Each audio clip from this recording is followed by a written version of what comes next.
Здраво, јас сум Медијана. Се знаеме одамна, френдови сме на Facebook, а мислам дека ги пратише моите видеа на YouTube.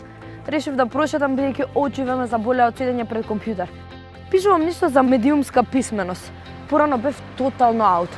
Мислев дека писменоста е поврзана со говорењето и со правописот и на тоа поле малку од малку сум писмена, ама медиумски ич. Вешто владам со Facebook, Instagram, Twitter, а направив и свој профил на LinkedIn за кога ќе дипломирам, полесно да си најдам работа. Иако 10 часа дневно поминувам со медиуми, сепак не бе што ги читав.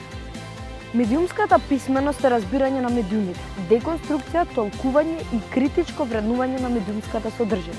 Медиумската писменост се базира на 5 концепта. Кој е авторот? Емисиите кои ги гледаме на ТВ, слушаме на радио, текстовите кои ги читаме на веб, се нечие разбирање на одредена тема.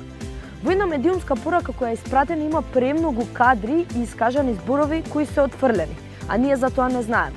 Па кој е вистинското прашање кое треба да го поставиме во овој момент? Дали главна вест на телевизија е она што го слушаме во моментот или пак нешто друго? Вториот концепт е техники и јазик. Медиумските пораки се конструирани со користење на креативен јазик и нивни правила, односно кои креативни техники се користат за да го привлечат моето внимание. Медиумските пораки се обидуваат да не уверат во тоа што ни го сервираат.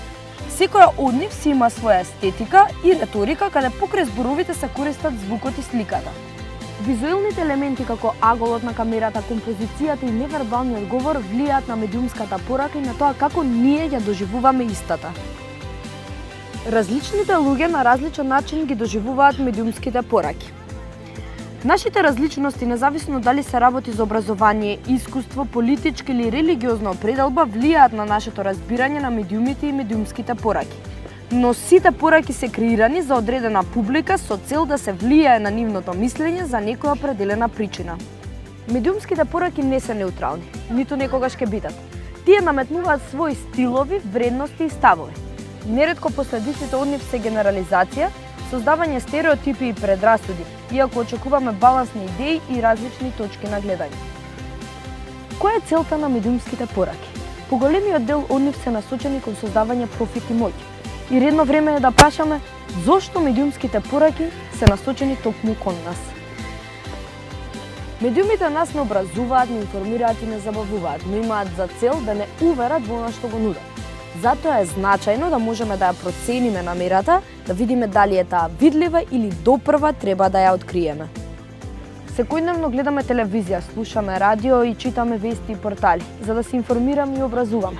А клучна цел на медиумите е да не уверат и убедат во нешто и истото тоа да го направиме. Тоа е највеќе видливо во политичките кампањи, рекламите и односи со јавноста. И кога ја анализираме целта на праќањето, треба да ја имаме на ум сопственоста на медиумот која пласира пораката, дали се работи за јавен сервис, локален сопственик или пак корпорација. Затоа медиумската писменост подразбира внимателно гледање, толкување и анализа на содржината која ја менуваме со далечинското или со маусот на компјутерот и да се прашаме на што од ова треба да веруваме. Се разбира не вклучувајќи ме и мене. Јас се што ви зборуваме во ваша корист и за ваше добро.